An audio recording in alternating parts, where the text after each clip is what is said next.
वो इतनी ताकतवर सल्तनत सिंध, हजारों की तादाद में हथियार, हजारों की तादाद में सिपाही, इतने ताकतवर राजा जिनसे कोई भी टक्कर नहीं ले सकता।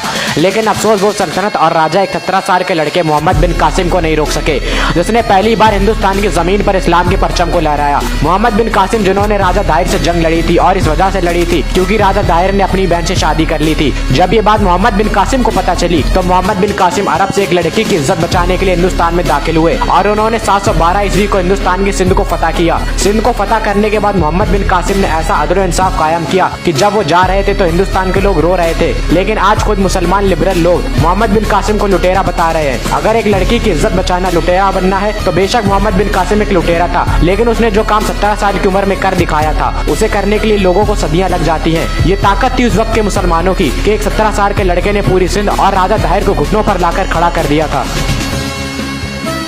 मुर्तज़ा मुश्किल कुसा असदुल्ला हैदर कर्रार शेर खुदा, जिनके लिए खुद रसूल अल्लाह ने फरमाया मन कुंतुम मौला फजा अलीउन मौला, जिसका मैं मौला उसका अली भी मौला। जिनके लिए हजरत उमर ने फरमाया ला हौला अली ला हलाक उमर, अगर अली ना होते तो उमर हलाक हो चुके होते। हजरत अली इस्लाम के चौथे खलीफा हैं। हजरत अली पहले और आखिरी ऐसे शख्स हैं जिनकी पैदाइश काबे में हुई थी। चाहे बद्र हो, अहद हो या खंदक हो, इन सब जंगों में हजरत अली ने एक अहम किरदार अदा किया। और खास तौर पर खैबर की जंग में, जिसमें हजरत अली ने खैबर के किले के दरवाजे को सिर्फ अपनी 2 उंगलियों से उखाड़ फेंका था। वो दरवाजा इतना भारी था कि जंग के बाद सारे सिपाही मिलकर भी उसे नहीं उठा पा रहे थे। और बद्र की जंग में मुसलमानों ने 70 काफिरों को जहन्नुम वासिल किया था, जिसमें से 35 को अकेले हजरत अली ने कत्ल किया था। और यहाँ तक कि आपको सजदे की हालत में शहीद किया गया, क्योंकि ऐसा कोई शख्स न था जो हजरत अली का सामने से मुकाबला कर सकता। बेशक इसमें कोई शक नहीं है कि जुल्फिकार से अच्छी ना ही कोई तलवार है और ना ही अली से बड़ा कोई बहादुर इस जमीन पर।